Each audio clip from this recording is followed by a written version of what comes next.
Hey everybody, it's Nigo. Welcome back. Today's episode I'm calling The Return of the War Party, and I'm just going to go over some of the reaction that we're getting to Donald Trump announcing that he is pushing for a troop drawdown in Afghanistan and Iraq before he leaves in January, or doesn't leave. Before we get started, I just want to point out, if you go to antiwar.com, which I go to every day, and you look at the top headlines, one of the headlines is Trump wants to draw down in Afghanistan and Iraq and makes declaration to do so. The next couple stories are about how he also wanted to preemptively bomb Iran and was stopped, and how he moved, I think we moved, I don't know if it was naval or Air Force forces into Chinese airspace or sea space or naval space, whatever. So it's not like he's like Ron Paul. He just wants to draw down a little bit in Afghanistan and Iraq, but because the narrative is that the narrative is changing. The narrative towards ending these wars is changing, and there's a consensus by the people on the left and the right to end these wars. The War Party, which is the real division, the War Party versus the rest of us, is pushing back. So we see here, and this just sums up the whole thing. Dave Smith, Comic Dave Smith, points out, and you can watch the video. Lindsey Graham gives Vice President-elect Kamala Harris a fist pump as she returns to the Senate floor, because now the game is over. And also, Lindsey Graham and her are probably going to vote the same way on any bills to bring troops home, or they're going to be on the same side in terms of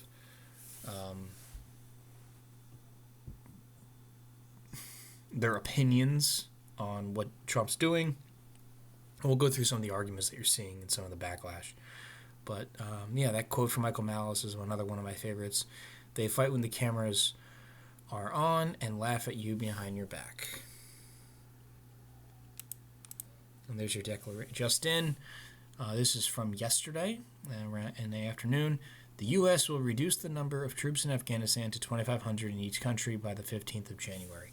Not even really ending the wars. As Justin Amash pointed out, this just gives Biden the political cover to ratchet things back up when he gets in there. But let's just go.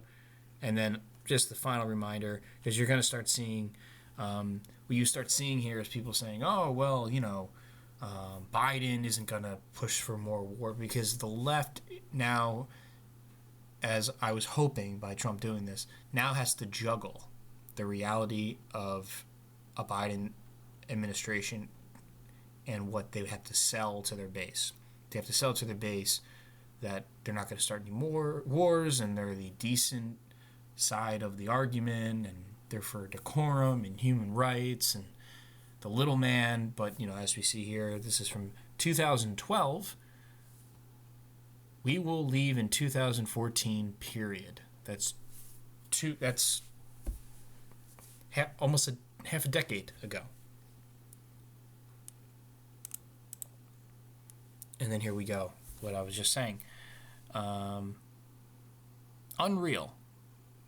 This person at CNN offers outrage that Trump is withdrawing down troops in Afghanistan and Iraq too quickly at expense of troops' safety. And then the other two get on there and say that Biden doesn't have a history of pushing robust military intervention, when Joe Biden was instrumental in getting the Democrats in the Senate to vote for the Iraq War in 2003, and for 19 years he presided over the Afghanistan War as a major influencer in the Senate and then vice president. As we just showed, he lied in 2014 and said that him and Obama were going to get everybody out of Afghanistan, and they never did. And what's funny is when when Obama did pull the troops out of Iraq, when he was told he needed to by the Iraqi government, as we had overstayed our welcome, he was celebrated by the left for bringing the troops home. And then, of course, it was the right's turn to wag their finger in his face and say, how could he do that? Because he left what was the words they used? A power vacuum that was filled by ISIS, which is nonsense. And there, in his new book, he's on a book tour, just one of the lies that he's been peddling, and the left has really been going after him. The real left. The Jimmy Dore left hasn't really been going after him. He defends his deadly drone campaign that killed civilians, and, doesn't even really shy away from it in his new book. This is from the Middle East Eye. So that's your holy deity, Barack Obama.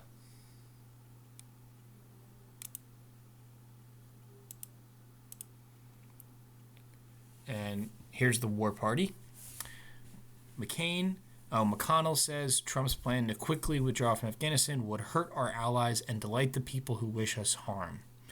So when he says us, he's not talking about you or me. He's talking about them. The people that would do us harm would be, I guess, the Taliban. And Iran would like it, and the Taliban would like it, and Russia would like it. And all these people are out to kill you and me. When in reality, nothing would be further from the truth. And as Michael Tracy points out, one of the only times Mitch McConnell had ever made a stand against Trump is when Trump ordered a withdrawal from Syria in December 2018, much to McConnell's horror. So, the war party. Trump was never part of the war party, and that was why this entire thing happened. Russiagate, the spying, the CIA, John Brennan, Clapper, it's all because of the war party. And Trump wouldn't play ball. But as I pointed out at the beginning, Iran, China, Venezuela, fine.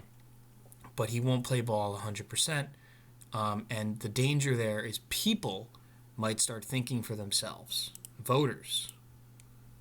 And then here's the one-eyed weenus, Dan Crenshaw, who, hides and wraps himself in the flag and his service to sell more wars to another generation of Americans to get them killed for nonsense.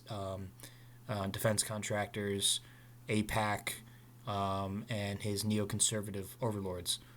Withdrawing troops rapidly might make some people feel better, but it won't be good for American security. We will be right back in the same place we were pre 9/11. He has no concept of what that means. Pre 9/11, we were. You can't even. I mean, people who listen to this know better, but you can't even. There's not even. It doesn't even make any sense.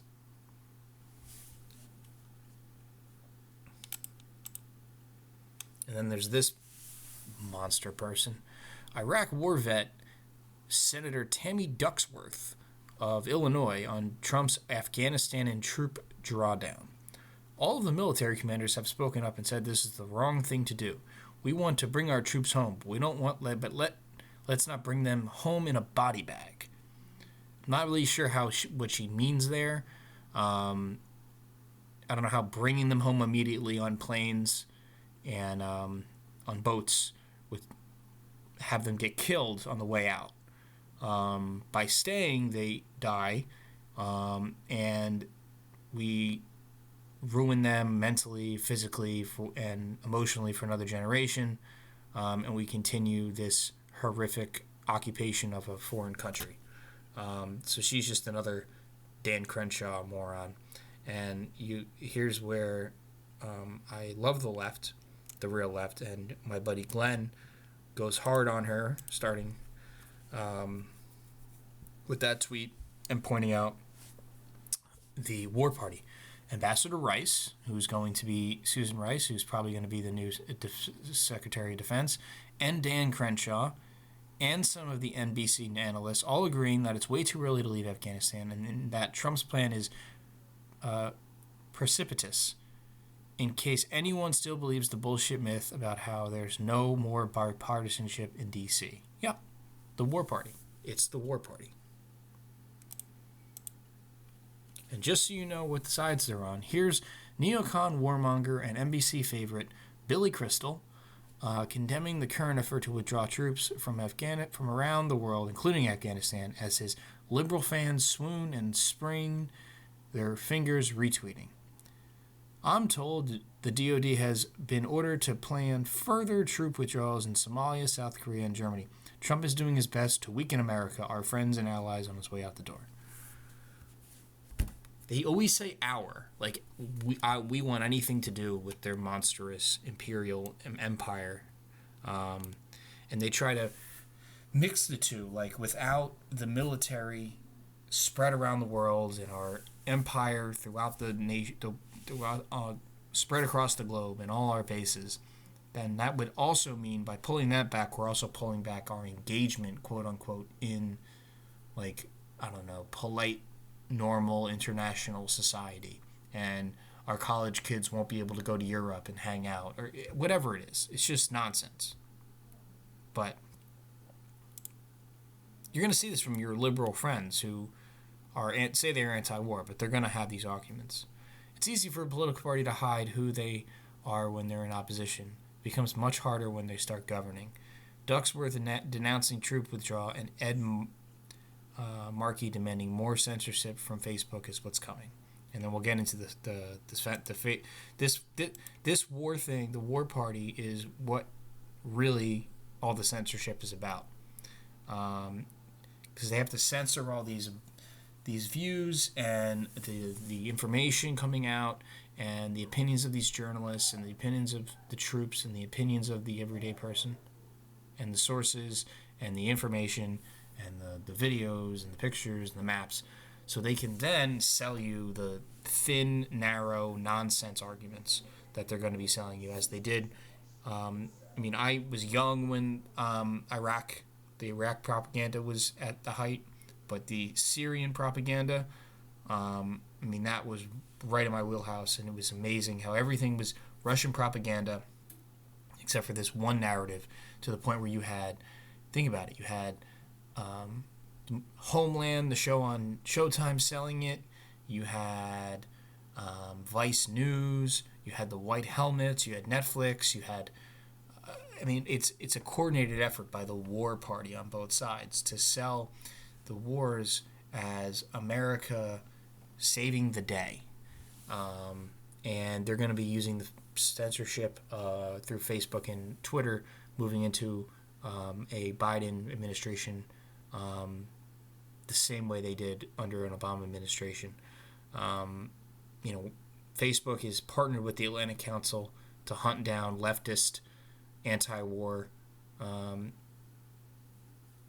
websites just as much as they're going after right-wing, anti-government, or anti-war right-wing websites. They've been doing the same thing.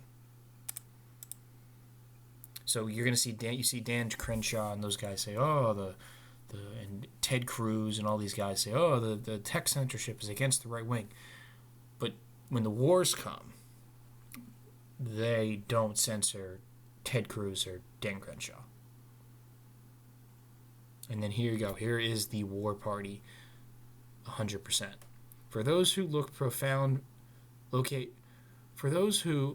profound meaning about a person's ideology based on who retweets them, there's Chris Hayes being retweeted by Bill Crystal.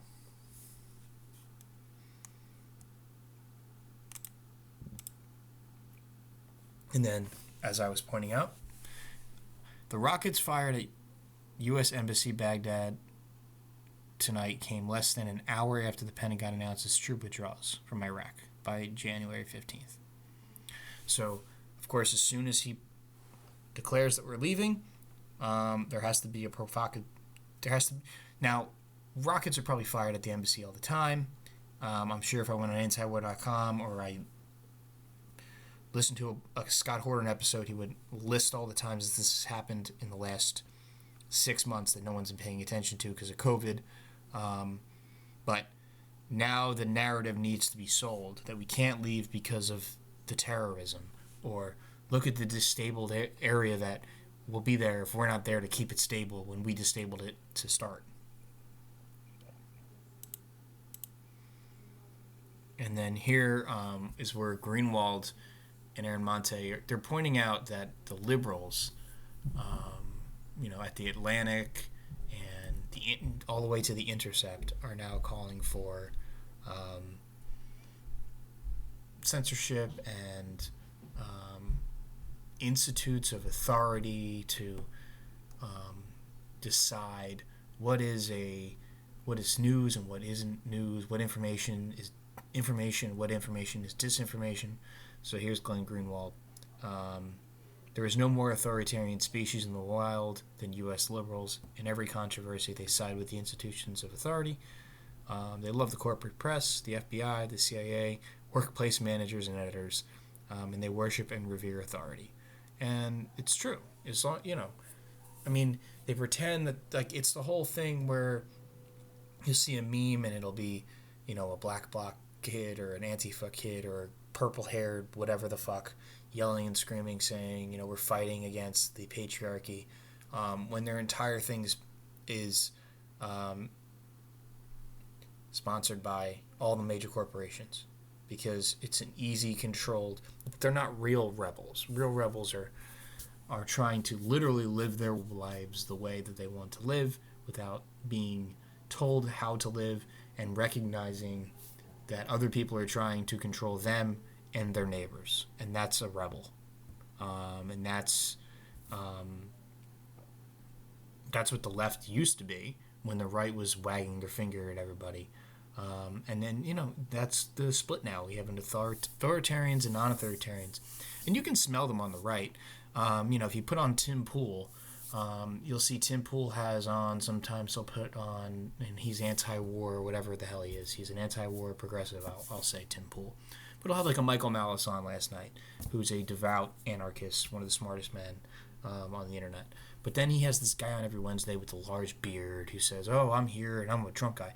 But if you had got in discussion about war with him, he would at some point admit that we need to keep these wars going. Because Steven Crowder, Ben Shapiro, they're on the side of keeping these wars going. They're only against them because the Democrats were for them. And now that Trump's leaving, they're going to be for them if Biden tries to pull them back. But what they'll do with this Trump thing is they're just not going to cover it. Because they're not going to cover it. Because then Dan Crenshaw, who's one of their guests, and Ted Cruz, who's this guest, and Dennis Prager, these guys will not. I mean, the Blaze, which is owned by Glenn Beck, pays Steven Crowder's salary. So you're not going to get it from there. They're part of the war party. Nobody, absolutely nobody, has done more to spread disinformation and deceive the public than large corporate media outlets. That's their function. This never used to be controversial on the left. Now they have liberals convinced that they're warriors against disinformation. They beg Facebook and Google and other tech giants to regulate our discourse. They think NBC News and CNN are devoted to combating disinformation and keeping us safe from propaganda. They beg for gatekeepers and discourse regulators. They're actually using the word gatekeepers, by the way, these liberals. And then you end with,